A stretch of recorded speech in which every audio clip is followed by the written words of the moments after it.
warahmatullahi wabarakatuh. Hai teman-teman, perkenalkan nama saya Walbaiti, NIM 1261032032777, kelas Hukum Tata Negara 5G. Mata kuliah Hukum Acara Peradilan Agama. Di sini saya akan menjelaskan terkait prinsip dan asas-asas peradilan agama.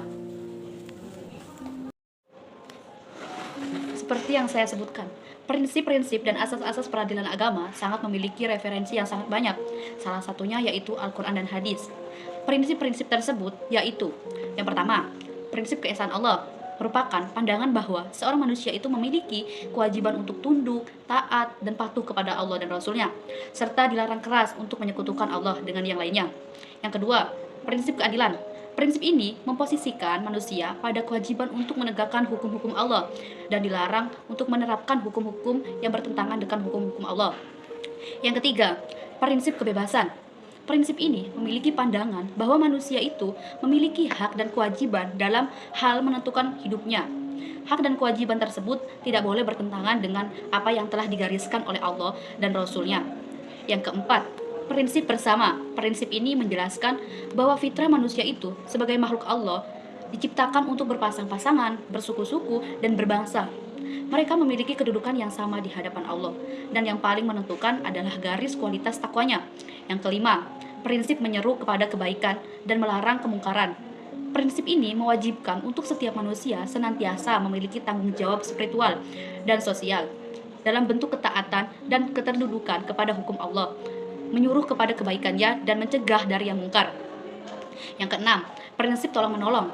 Prinsip ini mengarahkan kepada manusia untuk senantiasa memiliki kewajiban dan empati yang tinggi dalam bentuk saling tolong-menolong dalam hal kebaikan, bukan keburukan.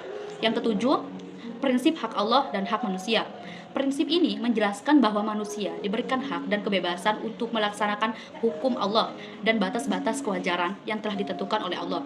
Yang kedelapan, prinsip musyawarah untuk mufakat. Prinsip ini menjelaskan bahwa setiap manusia itu berkewajiban untuk saling bermusyawarah untuk mufakat dalam menyelesaikan berbagai urusan.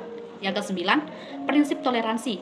Konsep ini merupakan kewajiban manusia untuk memiliki sikap toleran dalam menghargai perbedaan keyakinan agama serta memiliki dan kebebasan untuk memilihnya berdasarkan keyakinannya masing-masing. Itu tadi merupakan prinsip-prinsip yang ada dalam peradilan agama. Selanjutnya yaitu asas-asas yang ada dalam peradilan agama sesuai dengan Al-Quran dan Hadis. Yang pertama, asas personalitas keislaman. Yang dimaksud dengan asas ini yaitu adanya ketaatan, tunduk, dan patuh terhadap kekuasaan peradilan dalam lingkungan peradilan agama yang berlaku bagi mereka yang beragama Islam. Yang kedua, kebebasan prinsip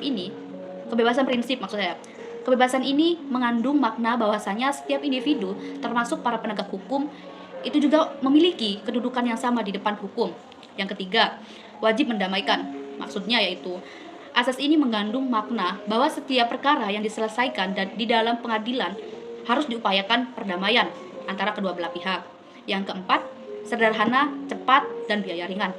Prinsip ini sederhana berhubungan dengan tata cara atau prosedur hukum di pengadilan dalam lingkungan peradilan agama, sejak pengajuan perkara hingga tahap putusan eksekusi.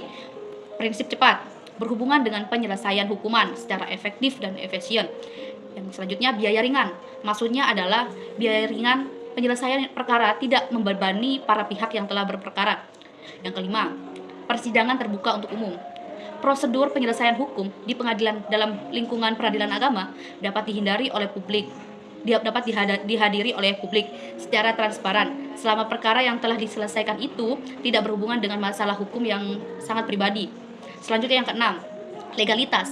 Maksudnya yaitu proses hukum penyelenggaraan peradilan agama di Indonesia ini berjalan dengan sesuai peraturan perundang-undangan yang berlaku di Indonesia, serta memiliki kekuatan hukum yang mengikat baik di sisi status, kedudukan hukum, hukum acara maupun kompetensinya.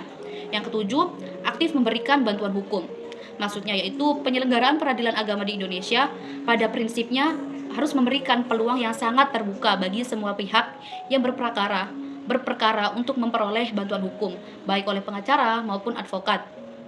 Itu tadi merupakan penjelasan dari prinsip dan asas-asas peradilan agama.